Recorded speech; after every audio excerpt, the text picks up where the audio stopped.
Greetings, I'm Demonac, and it's arena time. So, super disappointing start. This goes to show, I mean, if you have a card advantage combo and you get it off, you're probably going to win against an opponent who doesn't have a card advantage combo, and I don't.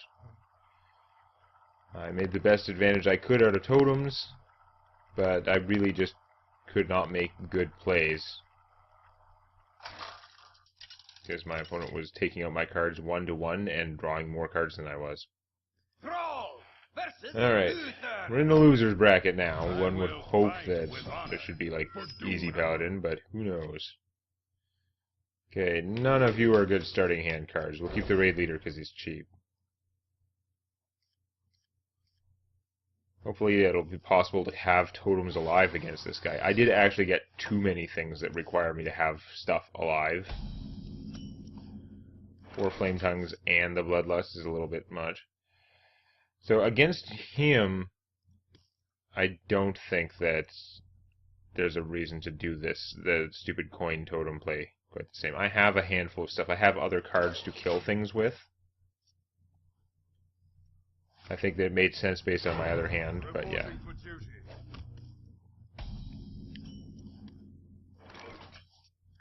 So we're definitely not going to respond to that in any meaningful way. Just make a totem. It's fine.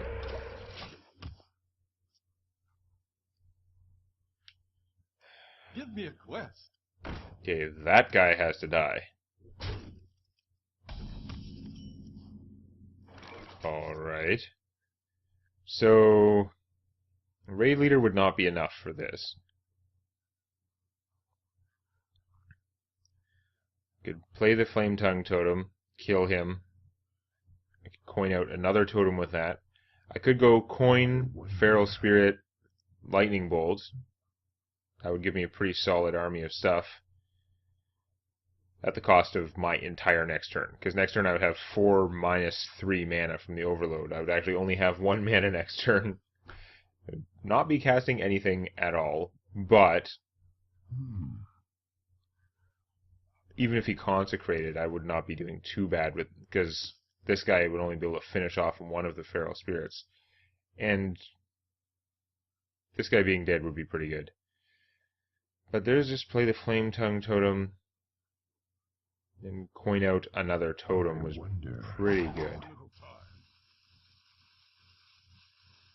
Maybe trading this one for that.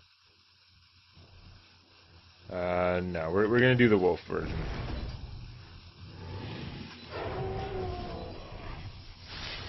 I'm sure it's a waste of the coin and the lightning bolt in most people's eyes, but having these guys out seems pretty solid. I don't know.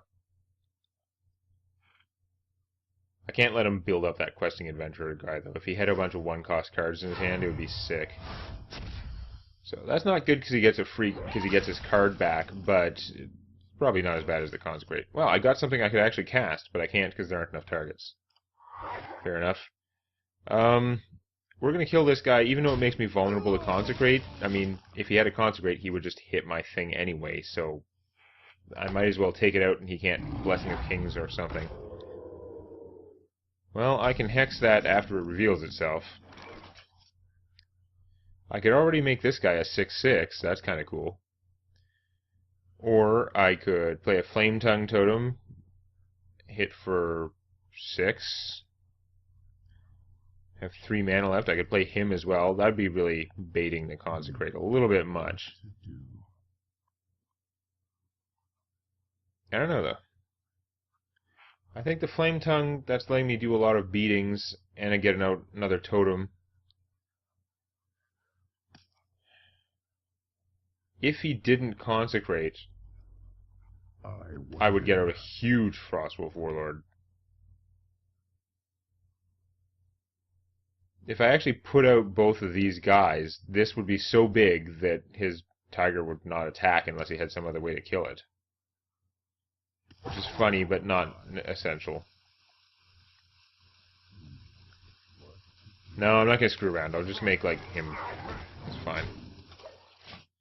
Trying too hard to get a really big Frostwolf Warlord gets me in trouble all the time. As a 6/6, he's giving me diversity, right? I have one big thing, and I have a number of things. So an area spell won't screw me. One big kill spell won't screw me too much either. I can deal with this.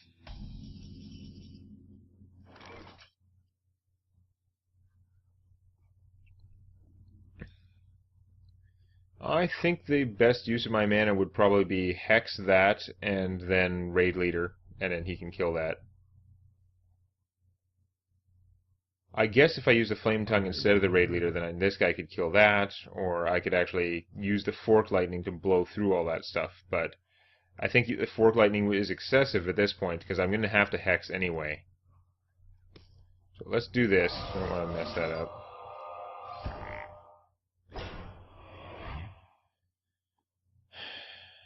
Well, this guy will just get killed by that, actually. So I am better off doing the Flame Tongue. Oh no, I can't hit that anyway because I'd have to have done it in a different order there. Okay, Maybe I do want to go excessive on this. What to do? Fork Lightning. There is little time.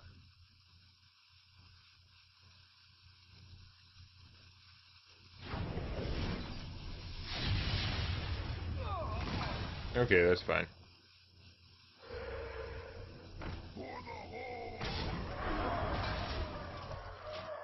I had so many different ways to do that turn, and usually it's so many ways and you have no idea what's good. That turn, pretty much everything was good. Equality, not good. Yeah, saw that coming when he equality. Boo. It did take his whole turn, so it could be worse, I guess. Totem. Raid Leader.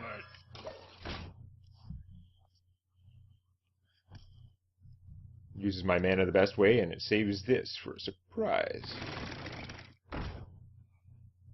Okay, Harvest Golem, that's not great. Reporting for duty.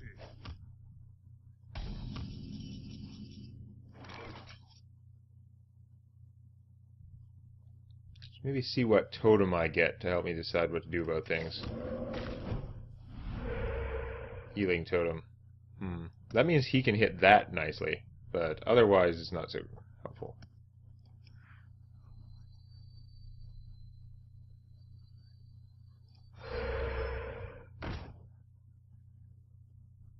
Yeah, I think we're going to use this guy for that.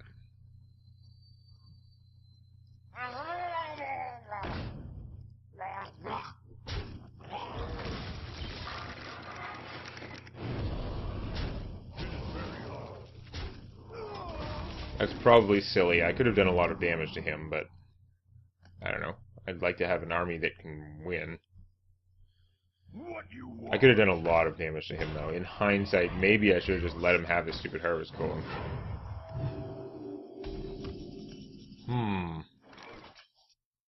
Bloodlust?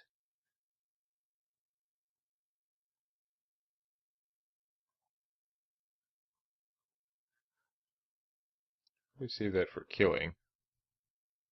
This is actually working out surprisingly not so good. What? This configuration is not good. I kind of needed it to attack with the other totem, but it did mean that I can't get that bonus on him. Unless I let this guy die, which would not be good.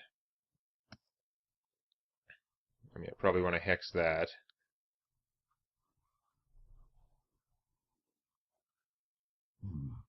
What to do? Use some big expensive card. Like, I have no good way to get through him without my guys getting their asses kicked. If I had Bloodlust, then I can do a lot, but it's, There is little time. waste of a Bloodlust.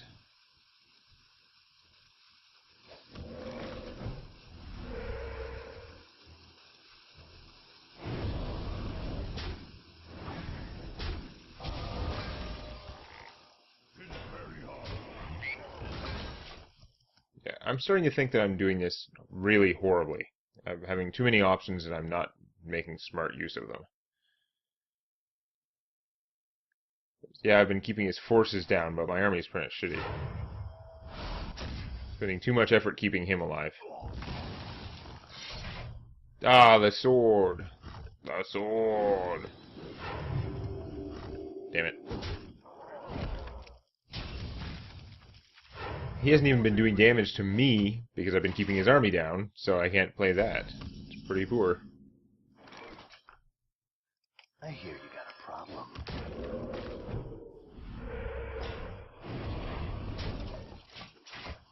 Yeah, not going so well at all.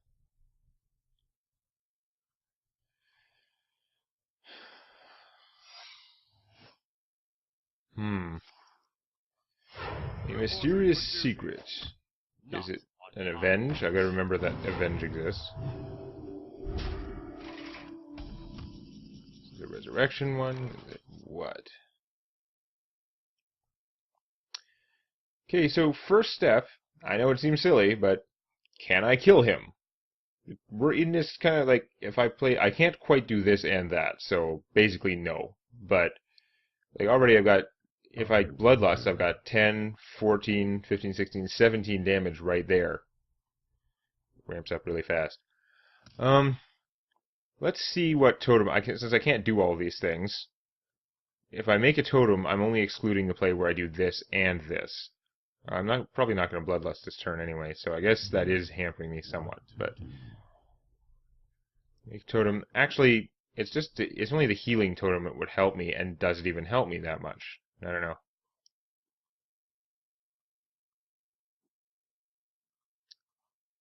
I think what I'm going to do, I'm going to hit him, because I want to make sure it's not an eye for an eye. Okay, I know eye for an eye is like the weakest one, but it means I can use this guy for that. Problem solved. So, you know what, I could go for just killing. I could play the Rocketeer and hit him. I'll be very vulnerable to another, like, consecrated sort of mess, but with Bloodlusts, he's pretty low. I think because I've got so much on the table, I am going to make a totem instead of doing that. I was really hoping for the healing totem. It was a 50-50 chance, and it would have given this thing an extra, like, it would have been able to survive more of those guys.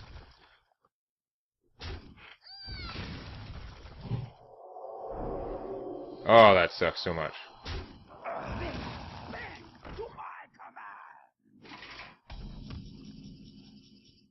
Flame Tongue Totem. Okay, can I kill him?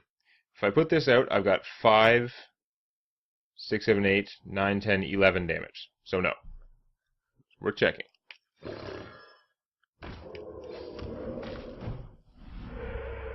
Now I get that when I could have gotten a Taunt Totem, which would have been friggin' useful.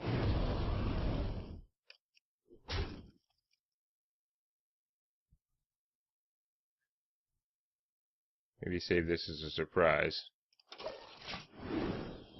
If I take a beating that doesn't kill me, it might mean I can play the Molten Giant. I think he's probably just going to take out my army. Wow, he's got a lot of stuff.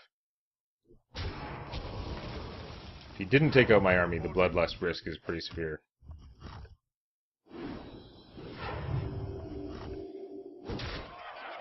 Oh, he may be going for me directly, which is awesome. I may just win then. Because now, if I play this, it's adding 4. So we got 4, 8, 9, 10, 11, 12, 13, 14, 15, 16, 17.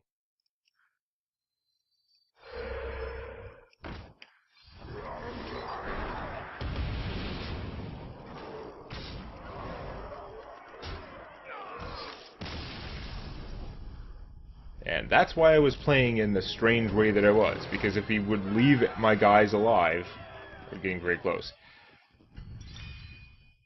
I mean, I did have the Molten guy in my hand, so that's something, although he probably would have just killed me next turn, and I don't think there was that much I could do about it. I was kind of going on all in there. Alright. Clearly this deck is a little bit unbalanced in some fashion. Because it is not that easy to play.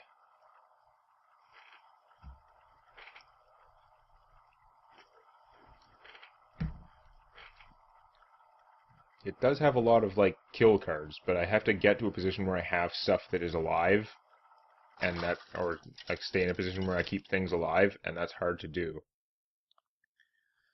I don't have enough stuff for actually controlling the board, other than Flame Tongue and then trading other totems.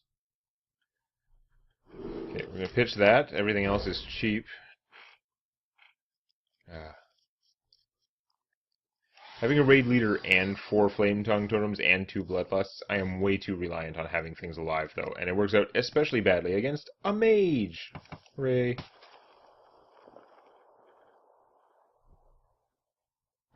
I have to win this one just to get back to the 4th position. I think the thing to do, it's a little risky, but I gotta try and get out the fairy dragon. See if I can get some early damage. Because she can't shoot it. Now I can't defend it in any real way either. Oh, that's not good. Okay, well, it missed. So, could have been worse. I don't want to play the Flame Tongue Totem because he can just kill it. I guess I hope for a Taunt Totem, I don't get it, and I hit for 3. See, according to plan. That's funny that it actually heals the Fairy Dragon, but not relevant, obviously.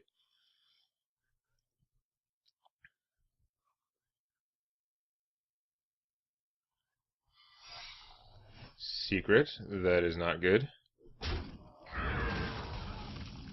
Doesn't have any minions out. Maybe a copy something. If she gets a copy of the Flame Tongue Totem, I actually can't kill it. But if I play the Raid Leader instead, then my guy won't be big enough to kill it. So that kind of bites. What? Guess I gotta take the risk of giving her a Flame Tongue Totem.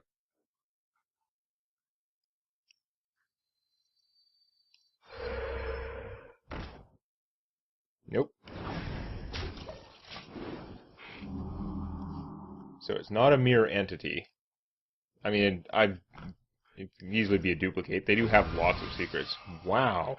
You are not playing anything against me on that turn. This is putting a lot of my cards on the table, but we could get kind of geometric here. These can both attack. If I play one Flame Tongue in between them, then I can hit for 6. I could play another Flame Tongue.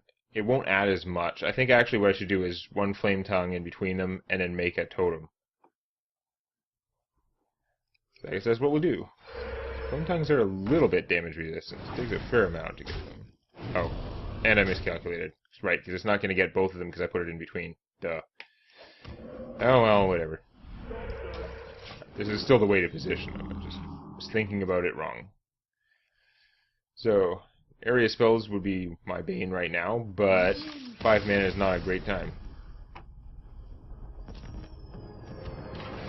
Okay, well I didn't really expect that, but I should have, because the timing of her Arcane Intellect, like how bad is her hand when she just plays a secret that does nothing, and she has to, like, Arcane Intellect instead of playing anything to oppose my Flame Tongue and other totem. If she had nothing good to stop me with, it was actually just going to get worse. So, yay, we got back up to the fork, even though it was a little weird. Now the real arena begins. Next time. Put the hammer down on that like button. And check out Tales from My D&D Campaign on youtube.com/Demonac.